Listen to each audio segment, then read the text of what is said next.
Hello students, welcome back to biology academy. तो आज हम लोग एक बहुत ही इंपॉर्टेंट टॉपिक डिस्कस करने जा रहे हैं। वो टॉपिक ये है कि यूजीसी जेआरएफ और जो आपका सीएसआईआर जेआरएफ होता है, इन दोनों जेआरएफ में क्या डिफरेंशिएशन है, क्या डिफरेंस है इन दोनों ही कैटेगरीज में। जैसे कि परसों आपका नेट का रिजल्ट आया तो वहां पे जो आपकी मेरिट आई है, रोल नंबर की जो लिस्ट आई है आपकी रैंक के साथ, वहां पे दो कैटेगरीज लिखी हुई है। एक लिखा हुआ है आपका सीएसआईआर जेआरएफ और दूसरा आपका लिखा हुआ है यूजीसी जेआरएफ। तो ये जो जूनियर रिसर्च फेलोशिप है, ये दोनों की सेम अमाउंट की होती है या दोनों जो है वो पर मंथ अलग अलग स्टाइपेंड प्रोवाइड करते हैं? इनमें से ज्यादा बेटर कौन सा है? यूजीसी, हमें यूजीसी मिला है, हमें सीएसआईआर क्यों नहीं मिला? या कुछ बच्चे सोचते हैं हमें सीएसआईआर मिला है, हमें यूजीसी क्यों नहीं मिला? तो इन सब क्वेश्चंस का डिटेल में मैं आंसर आपको इस वीडियो में देने जा रही हूँ। तो देखो, अगर हम बात करें इनके एग्जाम्स की, तो चाहे यूजीसी जेआरएफ हो चाहे सीएसआईआर जेआरएफ हो, दोनों का ही जो एग्जाम कंडक्टिंग बॉडी है वो है आपकी NTA, that is National Test Agency. NTA ही ये एग्जाम कंडक्ट करवाती है और एनटीए जो ये एग्जाम कंडक्ट करवाती है, उसके बाद जिन बच्चों का सिलेक्शन होता है जो कट ऑफ को क्या करते हैं, क्रॉस करते हैं। जैसे कि सपोज आपका जो नेट का कट ऑफ है, जिसको आप लोग एलएस यानी कि लेक्चररशिप का कट ऑफ भी बोलते हो, सपोज वो 100 गया है, तो जिस बच्चे के 100 प्लस मार्क्स होते हैं वो एलएस के लिए क्या हो जाता है, एलिजिबल हो जाता है, क्वालिफाई कर लेता है। और सपोज यहीं पे आपका जो जेआरएफ की कट ऑफ है वो 125 प्लस मार्क्स गई है, तो अगर जिन बच्चों ने 125 प्लस मार्क्स इंश्योर किया है, वो जो है जेआरएफ की कैटेगरी में आ जाता है। मतलब उसे पीएचडी करते टाइम गवर्नमेंट की तरफ से एक स्टाइपेंड प्रोवाइड होता है पर मंथ प्लस एचआरए। ठीक है, तो यहाँ पे जो ये जेआरएफ है, इसकी दो कैटेगरी आप लोग देखते हो, एक आता है सीएसआईआर, दूसरा आता है यूजीसी। देखो, ये दोनों ही सेम एग्जाम होते हैं, दोनों ही एग्जाम सेम है, दोनों को कंडक्ट करवाने वाली बॉडी भी सेम है। सिर्फ the only difference is funding. Funding कहाँ से आती है, फंडिंग का जो सोर्स है,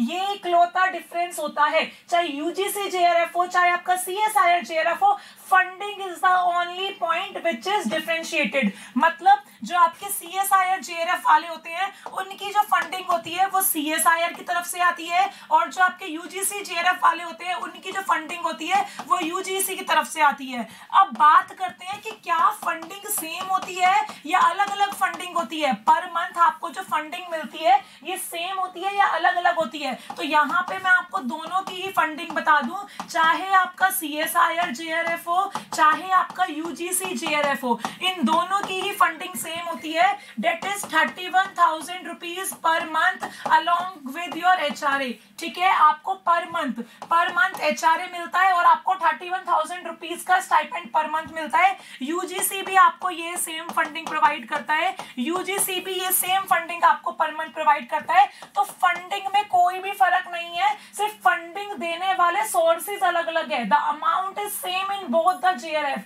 बच्चों को लगता है हमारा सीएसआईआर हुआ है हमें ज्यादा पैसे मिलेंगे, कुछ सोचते हैं हमारा यूजीसी हुआ है तो क्या हमारा स्टाइपेंड कम होगा? नहीं, ऐसा कुछ भी नहीं है। लेकिन पहले इनिशियली कुछ ईयर्स पहले की अगर मैं बात करूं, अब बात आती है कि विच वन इज बेटर, इन दोनों में से बेटर कौन सा है। तो देखो, मैं आपको बता दूं नॉर्मल सिंपल टर्म्स में, इन दोनों में से जो बेटर है वो है आपका सीएसआईआर जेआरएफ। बेटर कौन सा है आपका बेटर है सीएसआईआर जेआरएफ। इसका रीजन क्या है? What are the reasons behind कि CSIR JRF is much better than the UGC JRF?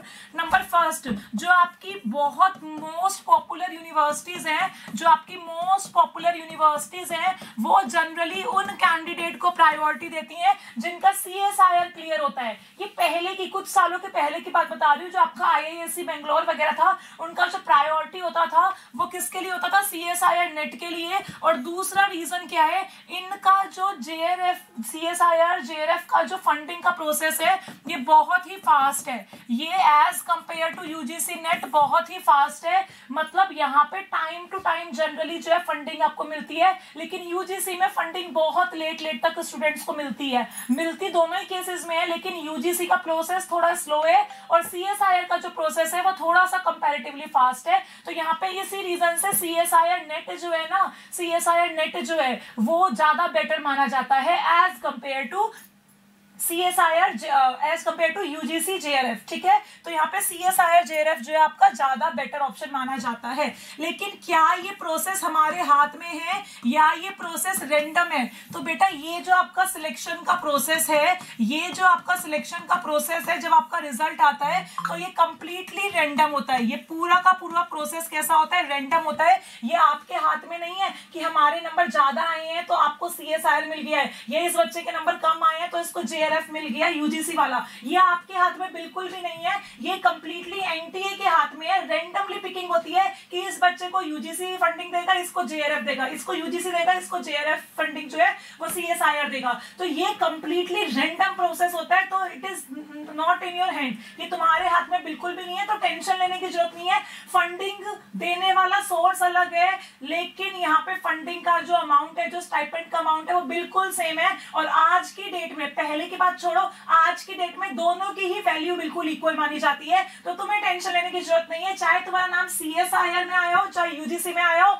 You are most welcome in all the institutes for your research work, ठीक है। तो उन सभी बच्चों को कांग्रेचुलेशंस जिनका सिलेक्शन हुआ है और जो नेक्स्ट ईयर के लिए अपियर कर रहे हैं, वो जुड़े रहिए बायोलॉजी एकेडमी के साथ, क्योंकि फ्रेश बैच हम लोग स्टार्ट करने जा रहे हैं आपके नेक्स्ट CSIR एग्जाम के लिए। तो जुड़े रहिए हमारे साथ, और जो बच्चे न्यू हैं वो सब्सक्राइब करेंगे और वीडियो को हम लोग मैक्सिमम से मैक्सिमम शेयर करेंगे। Thank you guys and stay connected with biology academy for more such data.